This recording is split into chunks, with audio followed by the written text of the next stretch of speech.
पास मान सम्मान, शोहरत, प्रतिष्ठा सब कुछ होती है, अच्छा पद है उनके पास और लोग उनके जैसे बनने की कोशिश में लगे रहते हैं।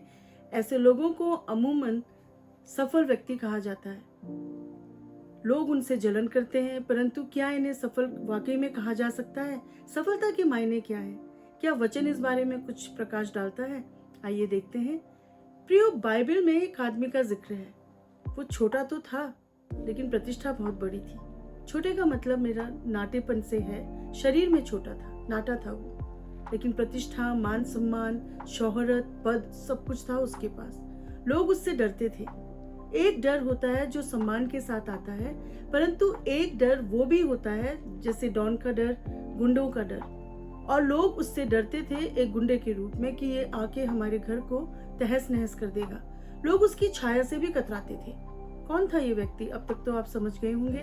उसका नाम जकई है प्रियो, और वो एक प्रतिष्ठा वाला व्यक्ति था लोगों के सामने, लेकिन पीठ पीछे लोग उससे घृणा करते थे। सब कुछ था उसके पास जो एक सफल व्यक्ति के पास नॉर्मली होता है, परंतु ये खालीपन भी था उसके जीवन में। नोबडी लाइक्ड हिम, कोई उसे पसंद नहीं करता था, कोई उसके पास नहीं आना चाहता था और उसका जीवन खाली खाली होता गया। धन और प्रतिष्ठा किस काम की जब आपके पास उसको बांटने के लिए कोई भी ना हो। और इस व्यक्ति की हालत ऐसे ही थी। लोगों के पास जाने से कोई मतलब नहीं था।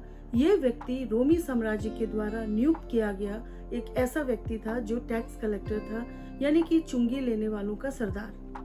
सरकार की ओर से उसे ये उपाधि मिली थी कि वो किसी भी तरीके से कर वसूली करके सरकार के खजाने में जमा करता था, और इसके लिए वो उल्टे सीधे हथकंडे भी अपनाया करता था। लोग उसे घृणा करते थे क्योंकि जबरदस्ती करके किसी भी तरीके से उसका मकसद था पैसों को हासिल करना। परंतु अब उसके जीवन में खालीपन था। उसे एक ऐसे व्यक्ति के बारे में पता चला जो बिना शर्त अनकंडीशनली लोगों से मोहब्बत करते हैं, प्रेम करते हैं। उसके अंदर तमन्ना थी कोई उसे स्वीकार करे, कोई उसके दर्द को समझे। वो बहुत आगे निकल आया था प्रियो। अब पीछे मुड़ना शायद उसके लिए मुश्किल था। जब उसे यीशु मसीह के बारे में पता चला तो उसके हृदय में एक तीव्र इच्छा जागी कि मुझे कैसे भी करके यीशु मसीह से मिलना है। समस्या ये थी कि यीशु मसीह हमेशा भीड़ से घिरे रहते थे। उनके पास पहुंचना बहुत ही मुश्किल था। ये नाटा था।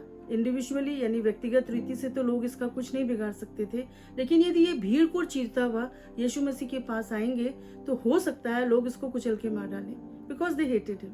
वो उससे घृणा करते थे। लेकिन इस व्यक्ति ने हिम्मत नहीं हारी। रुकावटें थी एक बड़ी भीड़ के रूप में, परंतु क्या ये रुकावट उसको रोक पाई? बिल्कुल भी नहीं।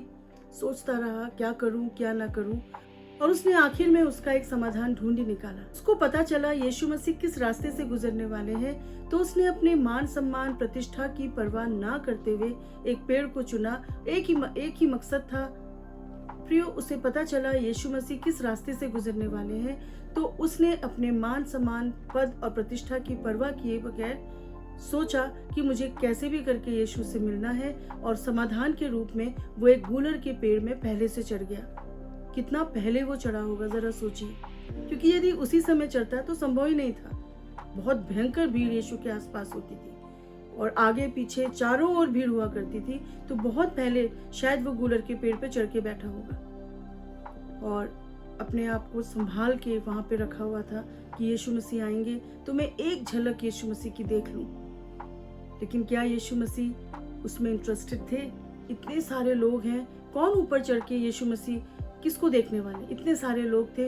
यीशु मसीह की नजर क्यों पड़ेगी गूलर के पेड़ पे, और वो क्यों जकई को देखना चाहेंगे? लेकिन जिस समय जकई यीशु मसीह की खोज में था प्रियो, एक और व्यक्ति था भीड़ में जो कुछ ढूंढ रहा था। क्या आपको मालूम है वो व्यक्ति कौन था? उसका नाम था यीशु मसीह। जिस समय जकई यीशु मसीह को ढूंढ रहे थे, उसी समय यीशु मसीह भी जकई को ढूंढते हुए उसके पास पहुंचे।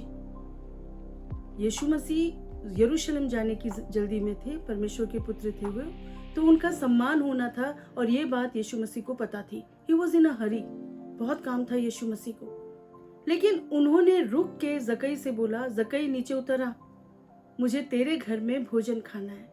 जस्ट इमेजिन, मुझे तेरे घर जाना है। जकई तो भौचक्का रह गया होगा। Does he know my name?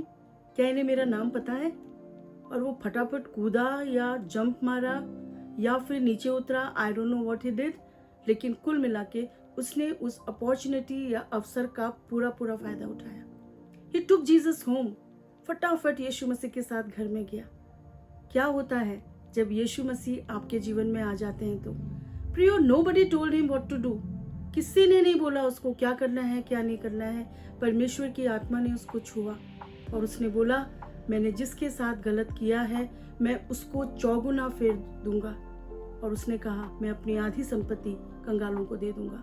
ये है वो हृदय परिवर्तन जो परमेश्वर यीशु मसीह उसके जीवन में लेके आए। जब प्रभु आपके जीवन में आ जाते हैं तो ये सम्मान, ये दुनिया का सम्मान, प्रतिष्ठा मायने नहीं रखती प्रियो। आप इस दुनिया में आते हैं बिल्कुल अकेले, खाली हाथ के साथ, और जब इस दुनिया में जाते हैं ना तो जो कुछ आपने कमाया है उसे छोड़ना ही पड़ता है।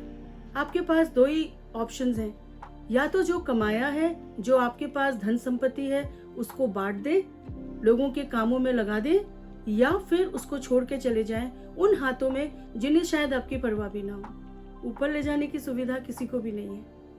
और जक्कई ने इस बात को रियलाइज किया कि यदि मुझे प्रभु की भक्ति में रहना है तो मेरे लिए उपयुक्त यही होगा कि परमेश्वर की संतानों के मध्य में जो मैंने गलत रीति से कमाया है उसको मैं बांट दूं। हृदय परिवर्तन हुआ। आप आज सोच रहे होंगे मेरे जीवन का कुछ नहीं हो सकता, nobody loves me, nobody cares for me, लेकिन मैं आपको बताना चाहती हूँ प्रियो, जैसे आप यीशु मसीह को ढूंढ रहे हैं, आपसे पहले यीशु मसीह ढूंढते हुए आज आपसे बात करना चाहते हैं। शायद ये वचन के द्वारा प्रभु यीशु मसीह ढूंढते हुए आप तक पहुंचे हैं और आपसे कहना चाहते हैं, मुझे तेरे घर में आना है। जक्कई ने तो अपॉर्चुनिटी को बहुमूल्य समझा, लपक ली उसने ये सुअवसर, उसने समय नहीं गवाया। क्या आप यीशु मसीह को अपने घर में आमंत्रित करेंगे? प्रभु इस कलाम के द्वारा आपको बहुत आयत से आशीष दे।